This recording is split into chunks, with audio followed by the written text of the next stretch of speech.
Thank you very much, Mr. President. Ladies and gentlemen, good evening. Assalamu alaikum. Lovely to see you all here tonight. We are having a very entertaining night, are we not, with some very interesting things being said from the other side of the house tonight. Let me begin by saying, as a Muslim, as a representative of Islam, I would consider myself an ambassador for Islam, a believer in Islam, a follower of Islam and its Prophet. So, in that capacity, let me begin by apologizing to Anne-Marie for the Bali bombings. I apologize for the role of my religion and me and my people, for the killing of Theo van Gogh, for 7/7. Yes, that was all of us. That was Islam, that was Muslims, that was the Quran. I mean, astonishing claims to make in the very first speech tonight, on a day like today, where the Conservative Prime Minister of the United Kingdom is having to come out and point out that these kind of views are anathema. And I believe you're trying to stand for the Labour Party to become an MP in Brighton. If you do, and you make these comments, I'm guessing you'll have the whip withdrawn from you, but then again, UKIP's on the rise, they'll take you, the BNP, they might have something to say about your views. This is what Mehdi Hassan always does. By the way, just on a factual point, since we heard a lot about the second speaker, about how backward we Muslims all are, on a factual point, you said that Islam was born in Saudi Arabia. Islam was born in 610 AD. Saudi Arabia was born in 1932 AD. So you were only 1,322 years off. Not bad? Not bad start there. Talking of maths, by the way, a man named Al-Khawarizmi was one of the greatest mathematicians of all time, a Muslim, worked in the golden age of Islam. He's the guy who came up with not just algebra, but algorithms. Without algorithms, you wouldn't have laptops. Without laptops, Daniel Johnson tonight wouldn't have been able to print out his speech in which he came to berate us Muslims for holding back the advance and intellectual achievements of the West, which all happened without any contribution from anyone else other than the Judeo-Christian people of Europe. In fact, Daniel David Levering, the author of the Pulitzer Prize-winning historian and author of The Golden Crucible, points out that there would be no Renaissance, there would be no Reformation in Europe without the role played by Ibn Sina and Ibn Rushd and some of the great Muslim theologians, philosophers, scientists in bringing Greek texts to Europe. As for this being our university, I will leave that to the imagination as to who is our and who is there. I studied here too. An astonishing set of speeches so far making this case tonight. A mixture of just cherry-picked quotes, facts and figures, self-serving, selective, a farrago of distortions, misrepresentations, misinterpretations, misquotations. Daniel talked about my article in the New Statesman, which got me a lot of flack, where I talked about the anti-Semitism that is prevalent in some parts of the Muslim community, which indeed it is. Of course, I didn't say in that piece that it was caused by the religion of Islam. In fact, modern anti-Semitism in the Middle East was imported from, finish the sentence, Christian, Judeo-Christian Europe, where I believe some certainly bad things happened to the Jewish people. In fact, Tom Friedman, Jewish-American columnist in the New York Times, told me in this very chamber last week that he believed, had Muslims been running Europe in the 1940s, 6 million extra Jews would still be alive today. So I'm not going to take lessons in anti-Semitism from someone who's here to defend the Judeo-Christian values of a continent that murdered 6 million Jews. Moving swiftly on. Yes. Absolutely. Well, I'm about to make that point. No, I'm about to make that point. You're right. I agree with you 110%. That is my point. I don't think Europe is evil or bad. I'm a very proud European. I don't want to judge Europe on that basis, but if we're going to play this gutter game where we pull out the Bali bombing and we pull out examples of anti-Semitism in the Islamic community, then of course I'm going to come back and say, well, hold on. I mean, look, let's be very clear. Daniel here was a last-minute replacement for Douglas Murray, who had to pull out. And Douglas and I have a well-documented differences, but to be fair to Douglas, as to be fair to Anne-Marie and to Peter, atheists. Atheists see all religions as evil, violent, threatening. What the problem I have with Daniel's speech is that Daniel comes here to run this robust defense of Christianity, forgetting that his fellow Christians, people who said they were acting in the name of Jesus, gave us the Crusades, the Spanish Inquisition, the anti-Jewish pogroms, European colonialism in Africa and Asia, the Lord's Resistance Army in Uganda, not to mention countless arson and bomb attacks on abortion clinics in the United States of America to this very day. I would like a little bit of humility from Daniel first before he begins lecturing other communities and other faiths on violence, terror and intolerance. But, no thank you. Some water. But I would say this, to address the gentleman's very valid point here, I'm not going to play that game. I don't actually believe that Christianity is a religion of violence and hate because of what the LRA does in Uganda or what Crusaders did to Jews and Muslims in Jerusalem when they took back the city in the 12th or 13th or whatever century it was. I believe that Christianity, like Islam, like pretty much every mainstream religion, is based on love and compassion and faith. I do follow a religion in which 113 out of the 114 chapters of the Quran begins by introducing the God of Islam as a God of mercy and compassion. I would not have it any other way. I don't follow a religion which introduces my God to me as a God of war, as some kind of Greek God of wrath, as a God of hate and injustice. Not at all. As Adam pointed out, you go through the Quran and you see the mercy and the love and the justice. And yes, you have verses that refer to warfare and violence. Of course it does. This is not a motion about pacifism. I'm not here to argue that Islam is a pacifistic faith. It is not.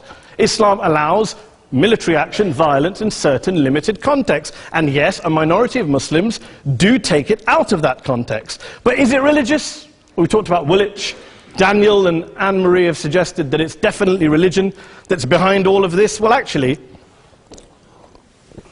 what I find so amusing tonight is we're having a debate about Islam, and the opposition tonight have come forward. We have a graduate in law, a graduate in modern history, a graduate in chemistry, and you know, I admire all of their intellects and their abilities, but we don't have anyone who's actually an expert on Islam, a scholar of Islam, a historian of Islam, a speaker of Arabic, even a terrorism expert or a security expert or a pollster, let alone to talk about what Muslims believe or think. Instead, we have people coming here, putting forward these views, putting forward these sweeping opinions. Listen to Professor Robert Pape of the University of Chicago, one of America's leading terrorism experts, who, unlike our esteemed opposition tonight, studied every single case of suicide terrorism between 1980 and 2005, 315 cases in total. And he concluded, and I quote, "There is little connection between suicide terrorism and Islamic fundamentalism or any of the world's religions. Rather, what nearly all suicide terrorist attacks have in common is a specific secular and strategic goal to compel modern democracies to withdraw military forces from territory that the terrorists consider to be their homeland." And the irony is, when we talk about terrorism, the irony is that the opposition and the Muslim terrorists, the Al-Qaeda types, actually have one thing in common. Because they both believe that Islam is a warlike, violent religion. They both agree on that. They have everything in common. Osama bin Laden would be nodding along to everything he's heard tonight from the opposition side. He agrees with them. The problem is that mainstream Muslims don't. The majority of Muslims around the world don't. In fact, a gentleman here started quoting all sorts of polls. Gallup carried out the biggest poll of Muslims around the world, of 50,000 Muslims in 35 countries. 93% of Muslims rejected 9/11 and suicide attacks, and of the 7% who didn't, they all, when polled and focus grouped, cited political reasons for their support for violence, not religious reasons. And as for Islamic scholars and what they say, well, Daniel talks about our University of Oxford. We'll go down to Oxford Centre for Islamic Studies, get hold of a man named Sheikh Afifi al-Akiti, who is a massively well-credentialed and well-respected Islamic scholar, who has studied across the world, who in the days after 7/7 published a fatwa denouncing terrorism in the name of Islam, calling for the protection of all non-combatants at all times, and describing suicide bombings as an innovation with no basis in Islamic law. Go and listen to Sheikh Tahir al-Qadri, one of Pakistan's most famous Islamic scholars, who published a 600-page fatwa condemning the killing of all innocents and all suicide bombings unconditionally without any ifs or buts. There's nothing new here. This is mainstream Islam, mainstream scholarship, which has said this for years. You don't go out and kill people willy-nilly in the high street or anywhere else, on a bus or a mall, based on verses of the Quran that you cherry-pick without any context, any understanding, any interpretation, or any commentary. Point of information. Please. Well, it doesn't happen apparently. I didn't say it doesn't happen at all. I never said it didn't happen. I don't blame Islam. Yes, it's a very good point. And a lot of us are campaigning against that. And we're campaigning against it in the name of Islam. We're campaigning against it in the name of various interpretations of Islam. Anne-Marie comes and scares us with her talk of Sharia law. I would like to see the book of Sharia law. It doesn't exist. People argue over what Sharia law is. And you empower the extremists by saying there is only one version. You empower them all. I don't believe you took any interruptions, Anne-Marie, so I think you should stay there for a moment. Several countries. Here's what we're dealing with. Here's what we're dealing with. We are dealing, I took your point. Here we are dealing with a 1400-year-old global religion, followed by 1.6 billion people in every corner of the world, a quarter of humanity, of all backgrounds, cultures, ethnicities, and yet the opposition tonight wants to generalize, stereotype, smear in order to desperately win this debate. And here's my question, if we're going to generalize and smear.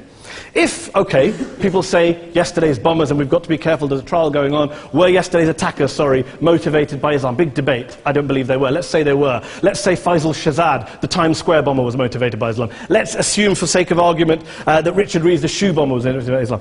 If Islam is responsible for these killings, if Islam is what is motivating these people, and Islam is therefore not a religion of peace, a religion of war, then ask yourself this question: why aren't the rest of us doing it?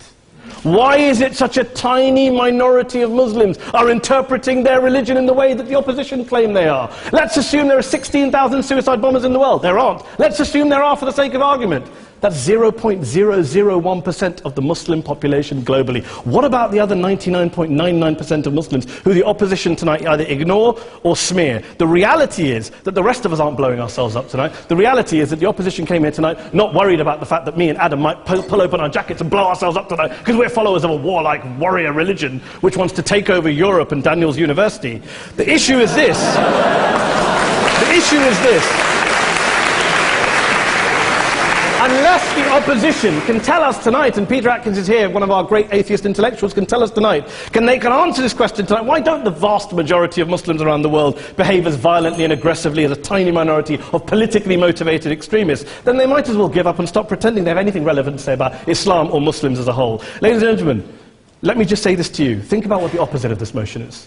If you vote no tonight, think about what you're saying the opposite of this motion is. That Islam isn't a religion of peace, it's a religion of war, of violence, of terror, of aggression. That the people who follow Islam, me, my wife, my retired parents, my 6-year-old child, that 1.8 million of your fellow British residents and citizens, that 1.6 billion people across the world, your fellow human beings, are all followers, promoters, believers in a religion of violence. Do you really think that? Do you really believe that to be the case? They say that in the Oxford Union, the most famous debate was in 1933, when Adolf Hitler looked out for the result of the King and Country motion, where they voted against fighting for King and Country, and Hitler was listening out for the result. Well, tonight, 80 years on, there are two groups of people around the world who I would argue are waiting for the result of tonight's vote. There are the millions of peaceful, non-violent, law-abiding Muslims both in the UK, Europe, Asia, Africa and beyond, who see Islam as the source of their identity, as a source of spiritual fulfillment, of hope, of solace.